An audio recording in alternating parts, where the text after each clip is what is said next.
Hello and welcome to Full Time Score. I'm your host, Javan Ramokwasi, and welcome to episode number 3. Thank you for joining us.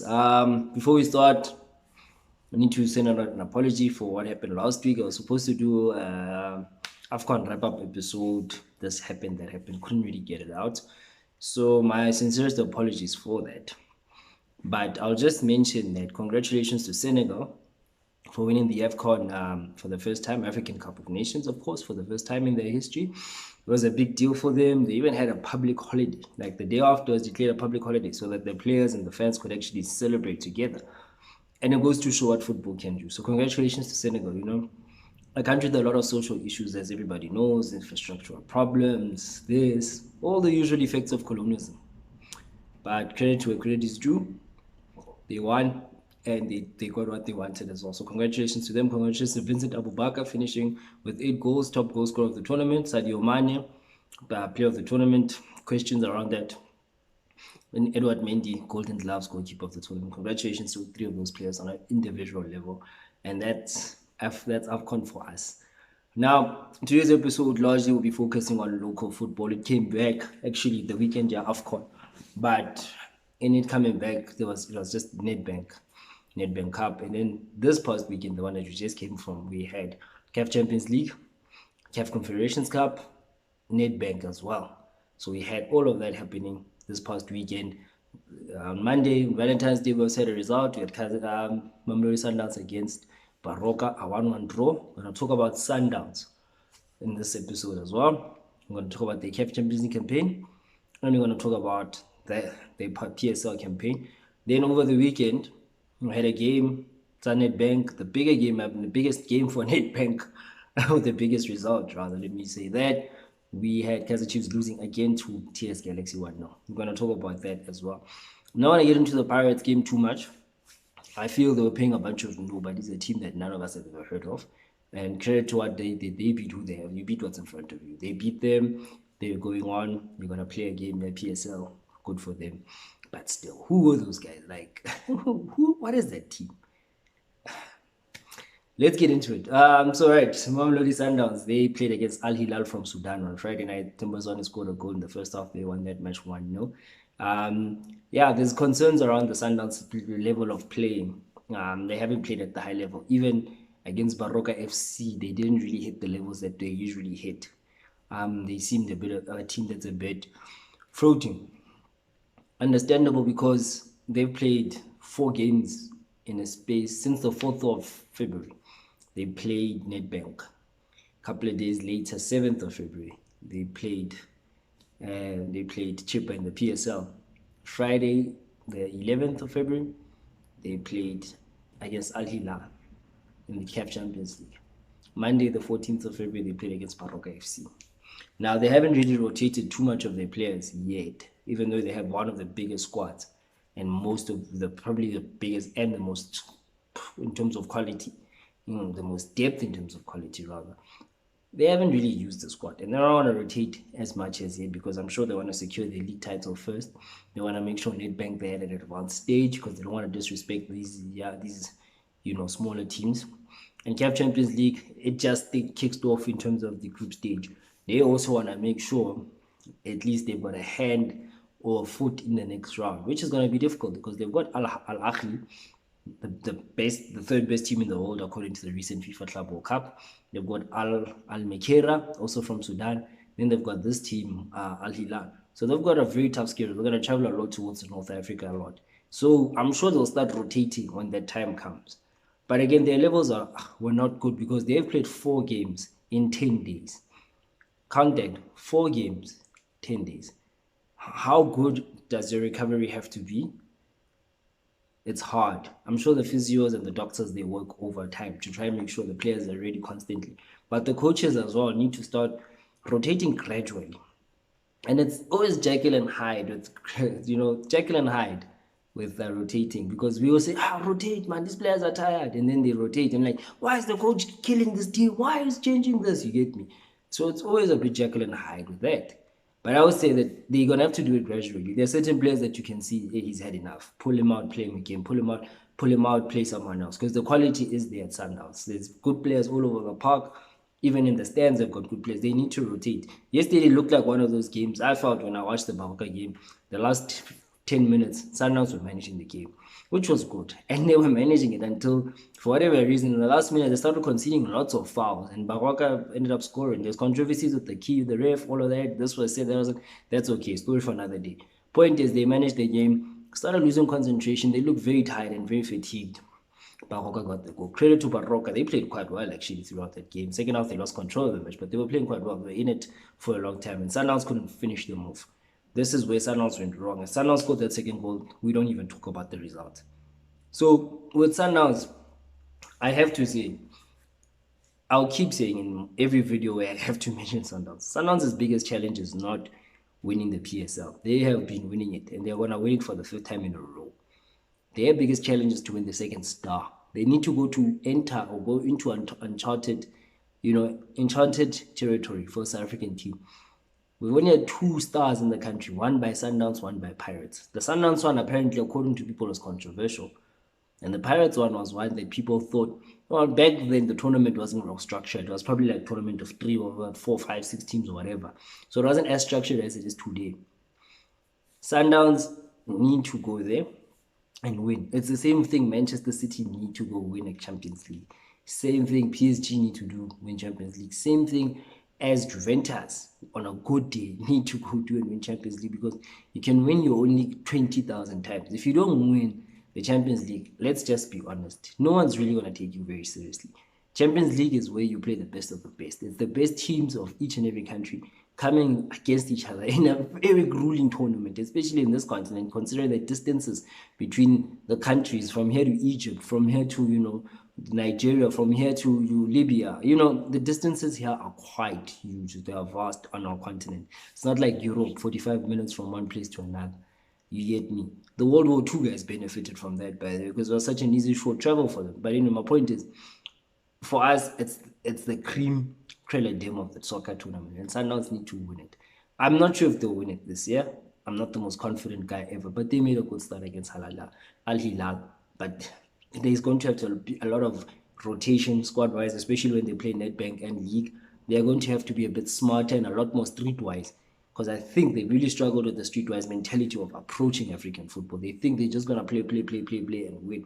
It's not going to work. With coaches like Bopito Msimane and teams like Al Ahly, Esperance, and all those guys, those dudes are very, very street smart. You need to change your way. You need to be a lot more tougher. One of the reasons why I think South African football genuinely struggles when we play those countries is because we're not very street smart. We're not very hard. We're very soft. We're nice guys. And nice guys don't win in CAF. You need to be nasty, a bit nasty. You need to have that edge to you. Sundowns don't have it yet. Maybe they'll develop it as time goes by. So I don't think they'll win. Good start, but they know their challenge is CAF, not the PSL. Another game we had for CAF Champions League, we also had Raja Casablanca beating Amazulu, the other representative one. No? Amazulu, we don't expect a lot from them, but Benny McCarthy is a very good coach. He's shown tactically what he can do. The only biggest problem I'll always have against Benny McCarthy is that his teams don't score goals. And he's as good as he can win you games, he can get you a result. But he's not a team that's going to attack and score goals. When they're supposed to do that, they heavily struggle. And that causes a problem. I mean, against Raja, they look like they were just there to get the point, which is good. You're playing away from home against a notoriously tough team in a notoriously tough country to play football at, especially when you're a club like Amazulu, who've never been there. Most of your players are extremely inexperienced at that level. It's easy to go there and protect. And then when they come down here, when they come down to KZN to play, you do your thing. But sometimes you really say, when you go 1-0 down, you need to go back and try and attack. And that's where the problem lies with these ultra defensive coaches like Benny McCarthy or even a Stuart Baxter, where, well, he's not going to dominate a football match. He's going to defend. That's his best thing. But I don't know. I don't expect Amazulu to make it to the next round. I really don't. I think they've done well. They'll probably, they'll get a certain cash prize for being where they are. I know it's too early to predict, but I've just looked at the overall picture and I just looked at the challenge they're going to face. I don't think they're going to go too far. I don't think they're going to go too far in this tournament. But congratulations for them to making this far. But again, it's football. There's no default. The ball is round. Anything can happen. Who knows? Amazulu might make it and Sundowns might be the one here. You know, we saw this last season. Chiefs went all the way to the final, surprisingly. Fortunately, lost the final, but they made it. And I was shocked. A lot of people were like, wow, this actually happened, you know. So we don't know. But I'm just looking at it like I don't see them being at that level long term. Also, squad depth is lacking there. So the players are going to get fatigued eventually. And this will happen, that will happen. I just don't think they have enough equipment to go there all the way. Sundowns, I just don't think they have the toughness to go there all the way to the final. They being the final. So I don't think so. I don't expect huge things from South African teams in the CAF Champions League this season, but we don't know. As I said, Sundowns could surprise me when they do play an Al Ahly or when they do play, you know, a bigger team. Like maybe if they end up in the next round and play Wydad Casablanca or even a Raja Casablanca, they might surprise me and show some toughness, mental toughness on the field during the game. Then maybe we'll see something else. Speaking of Kaizer Chiefs, the other result that came through this weekend was Kaizer Chiefs losing 1-0 to TS Galaxy. What a mess. It's a mess. First of all, credit to TS Galaxy. I mean, they're coached by someone no one knows, Said Ramovic, former Stuttgart goalkeeper. First coaching gig he gets in South Africa. I question these types of things because what are we doing with this? Honestly, why are we insisting on bringing people we don't know, who don't know us, into South Africa because of they have a European accent and they have European names? Credit to him. I'm not seeing what the team. I'm yet to see what he's trying to implement in the team. But on Saturday game, man, they looked good. They looked better than Kaizer Chiefs. Man of the match for me was a guy called Mbata, Linduguhle Mbata. Good friend of mine. Got a good friend. Shout out to my boy Elwazi Mbata, by the way. Good friend of mine that. So I guess his cousin had a good game. But yeah, he had a very, very good game. He was everywhere and he played quite well. Also, Kwem putting in the goal after a mistake, you know, by Nange. Poor communication between keeper and a defender, or rather a player in a defensive position. Kwem comes in, 1-0. They win the game, TS Galaxy. They see it out. Because naturally, these European coaches, all European coaches, I don't care who it is, they're going to, their first instinct, 90% of them, is going to be to defend and take advantage of transitional play, take advantage of mistakes, and take advantage of set plays. None of them coach our teams. Maybe you can go back to as a Konstantin Papic or a Vladimir Vezovic, VV, Mushin Ertuga. Those dudes used to coach the team to try and dominate. They were coaches who seek to kind of bring the best of the talents of our local players. Guys like Said Ramovic and Stuart Baxter and whoever else is in the league from Europe now don't have that in their psyche. They don't have that in their mentality. They seem to think South African players are just not at that level and they're just going to contain, get results, and move on. And that's the incorrect approach when you are Kaizer Chiefs Football Club currently. When Kaizer Chiefs brought in Stuart Baxter, I felt it was a mistake. I just had a flashback of the previous Afcon where Bafana were at, and we went to the quarterfinal after winning one group game. I think we lost to Ivory Coast. We beat Namibia. I think the last game was a draw, if I'm not mistaken, or we lost, and then we qualified as one of the third best placed finishers because the teams are now 32, and then there's no and then there's a round of 16. Then we went to the round of 16 against Egypt, defended, got a transitional goal, won the ball in midfield. Teminko Siloch 1-on-1 scores 1-0. We win against Egypt. We all go crazy, great win. Next round against Nigeria, different story. Nigeria don't make a mistake. They don't make any mistakes. We don't know what to do. We can't dominate the game. No plan to score. Absolutely no plan to score outside of a set play. Nigeria score first. We score Bongani Zungu controversial goal. Thanks to VAR. VAR actually helped us get the goal. We go 1-1. In the last minute, they score 2-1. And we lose the game.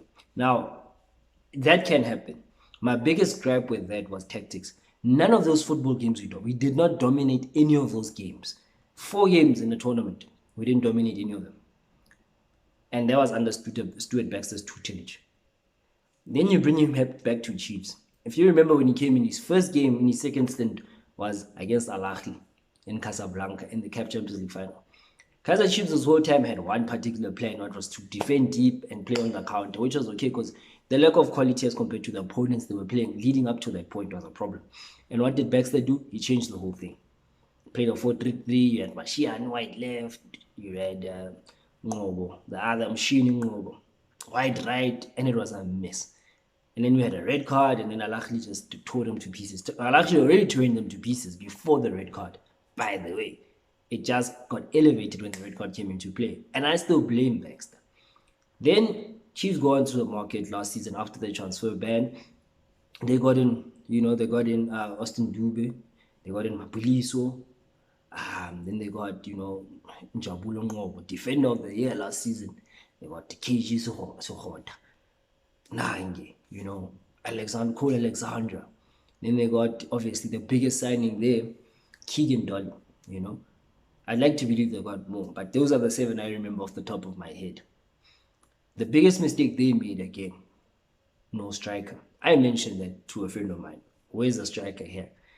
The rumors are that Hamaldino was supposed to join, but Baxter refused the signing or rejected the signing. Baxter actually was approving the signings for once. That's what we know, or that's what we are told. But he didn't approve the one of Jose Hamaldino for whatever reason. So Hamaldino didn't get signed. Then when the season starts, we see that they have a tendency of playing Nukovic wide left and Billiard sort of a free role where he's playing more into the middle. Obviously, Dolly wide, wide right, cutting in with the left foot to come play in those inside passes. Because Dolly, for me, is a special footballer, by the way.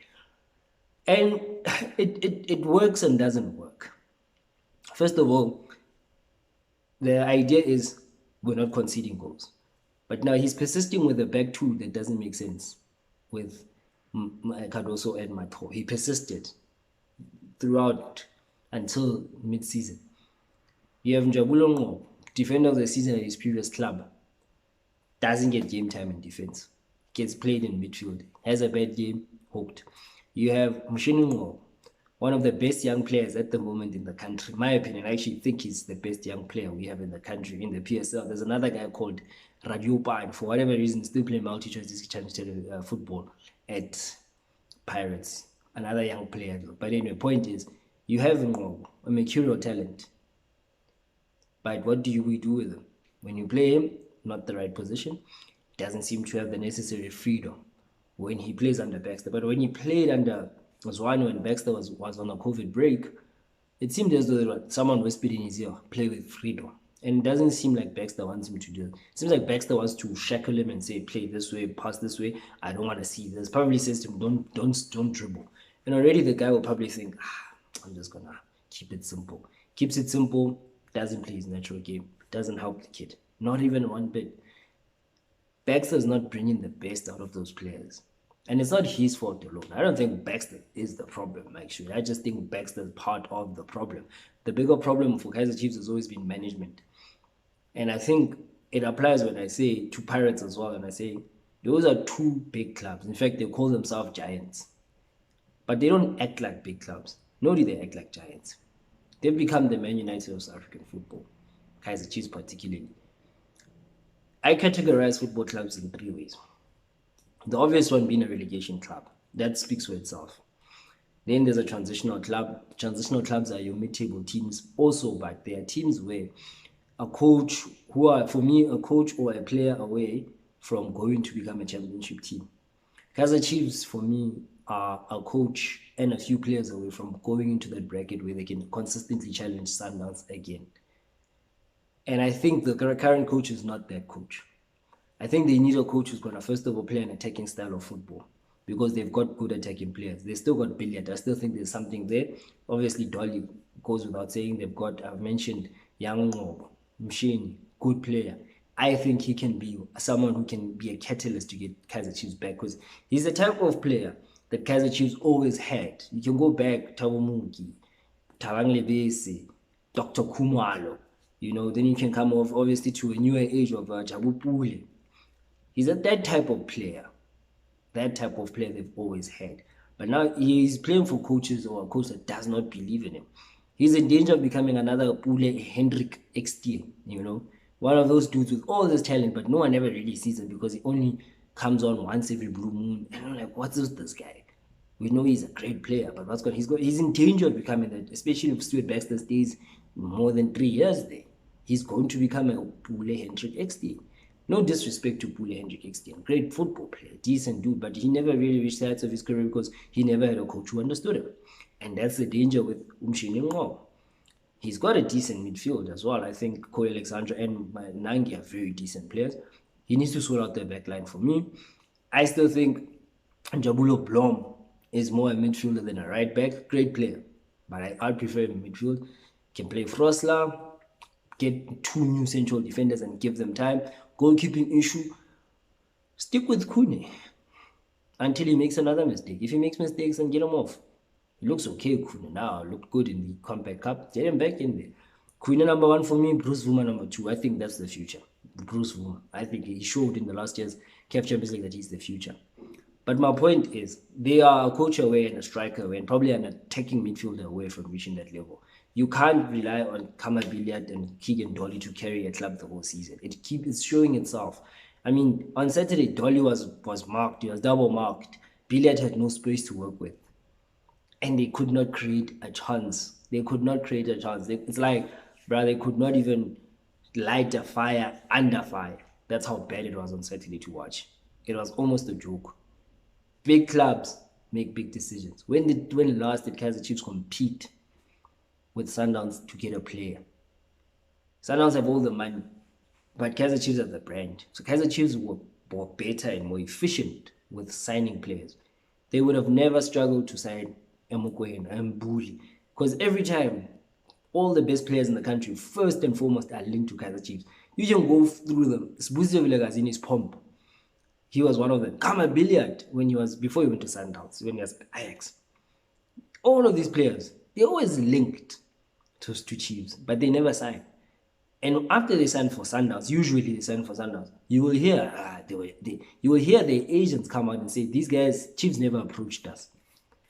It happened now, Sipombuli. His agent, Mike Makaba, was on one of the radio stations, said, Kaizer Chiefs have never approached us. In fact, Sundowns approached us. For Bo, when they were signing Mukwege, they wanted to approach us from Bule too. That tells you something about them. But in the meantime, Chiefs are all over the place. Look at how they messed up their Setebe signing. It's almost a joke how they messed that one up. Big clubs do big things. Big clubs sign players. Big clubs win big tournaments. And if you're not doing any of those things, there's huge problems. And that club needs to sort itself out. They sign players. They signed Dolly on a free. They signed Kama Billiard on a free. They signed, Castro on a free. I'm not sure what he gives the club anymore. It's like Nokovic. I'm not sure what those guys do anymore. Why didn't they get a proper striker to replace them? They need a striker, by the way. They signed them on a free, most of them. It's good business. It's smart business. But then it's not good because generally when a player is on the free, some of these players are not good enough. Dolly came back from Europe because he was surplus to requirements there. He came back here, they signed him. And it's been a good move. Billiard, Sundowns couldn't agree with finances. Chiefs gave him the right finances. But he hasn't performed until this season. This season has been his best season since he joined Chiefs. But they're not going to win the league. They're not going to win any cup at this point. They're not going to win any cups. Probably end up in the top 4. I feel with them, they are a big team by name, but they're not behaving like a big team off the field. They brought in Baxter to try get a cup. Baxter will probably win a cup because the way he plays football, it's good for short-term results. But long-term, he's going to kill the team because he's not going to develop any players. None of the young players like Sabelo Khatebe, Mshini Ngqobo, Njabulo Ngqobo, all of them, none of them are really going to develop under his coach. None of them are going to improve under his coaching, which then leaves a big problem for the next guy in line to try and get confidence and try and improve these players. So it's not good enough. I don't think he's good enough. And I'm not attacking the guy. I'm not a coach. I don't have a coaching license. I'm literally just speaking about what I see when I turn on my television over the weekend and watch a team play. I'm like, no way. No way. The mistake was bringing him back. At the same time, the club's management have made bigger mistakes in terms of their poor recruitment policy, getting themselves banned, and all the other stuff the club hasn't done. As a parting shot, you look at what most Europeans teams have done. I want to use a good example. In England, you've got 3 teams that have been really, really solid over the past 5-6 seasons. Manchester City, Chelsea Football Club, Liverpool Football Club. In that order. Those three teams are the best three teams there. The team that came out of nowhere in that three is Liverpool. They were under Brendan Rodgers. 2015 October, they felt we're going nowhere. They pulled the trigger and brought in Jurgen Klopp. Jurgen Klopp comes in during the season and basically says, I'm going to play football this way. And whoever can't fit the way I play football is going to be moved on, and I'm going to have to go buy the players that I need. That was the basis of how Klopp started. He brought in his Gegenpress philosophy or counter press, gave it a season. Half that season, he got to two finals. He got to the Europa League final, he lost. Then he got to the League Cup final, they lost on penalties. They lost two finals to Man City and Sevilla. Next season, 2016, he went out, he got Mane, Sadio Mane, he got Gini Wijnaldum, Joel Matip. I remember those three signings. Oh, also Loris Karius. Four signings, brought them in, right? Another season, they got top four, no trophy. The next season, Mo Salah comes into the picture. And they go all the way. In January, they get Virgil van Dijk. They go all the way to the final of the Champions League, which was held in that year. I think it was held in Ukraine, Kiev. They lose 3-1 to Madrid. We all know the story. They get rid of the keeper. They bring in Alisson, big money. They bring in Naby Keita, big money. You know, Naby Keita, big money. And with all of that, they've got young players like Trent Alexander-Arnold improving. Jordan Henderson, who was there from the time, he's improved. And other guys around them improved. Joel Matip improved. Then they brought Andy Robertson, improved left back. All those players are improving. They're also making key signings in key positions. The goalkeeper being one of them, huge centre back being one of them for huge money. Mo Salah, Sadio Mane, huge money players. And they all came in, they improved them, they improved the team, and others improved around them. And look where they are now. They're number 3, in my opinion, in terms of teams in England. They've surpassed your Manchester United and Tottenham's, who were ahead of them when Jurgen Klopp walked into the building. You need that if you're Kaizer Chiefs. You need to look where you are and be honest. You know what? We are number 5 or whatever. But the coach that comes in, first of all, he needs backing. But he needs to have the right philosophy for the players we have. Because we're not going to sell everybody and start from scratch. So if you bring in a new guy, he needs to be an attacking coach so that he can accommodate Dolly, accommodate Billiard, accommodate Ngobo. All those players that you bought must be accommodated by this coach. And then the coach must also show progress. We have to see, you know, this team was number 7 last season. Now they're number 4. And we can see they won more games. It's just that this and that game was vital. So now that they're number 4, the coach can then go to transfer and say, I need a striker, I need a new centre back, and I need a new goalkeeper. The club goes out and gets in the best they can find in each position. Then the coach then comes back again and says, okay, cool, another season, let's see what we can do. Rudy Kroll did that at Pirates. And he won a treble at the end of his tenure. And contract wasn't renewed because he didn't play beautiful football. Stupid reason. But my point was, he kept improving the club season after season, season after season, season after season, and then bang, one season. Historic treble. Why can't Kaizer Chiefs follow a similar approach? Get a coach that understands those players, an attacking philosophy. Stop with the helicopter player coaches, helicopter football people. It's just too much. Helicopter football started with, who's the other coach? The Middendorp. After Middendorp, Hunt, who disappointed me. I thought Hunt could have fixed it, but too much helicopter football. The players he had didn't fit what he wanted to do. This guy, the worst of them, I think the worst of all of them, Stuart Baxter. They go nowhere. Anyway, that's full-time score for today. Thank you for listening in. It's a bit of a longer video, but I hope a message came across, and I hope there's some kind of learning on this.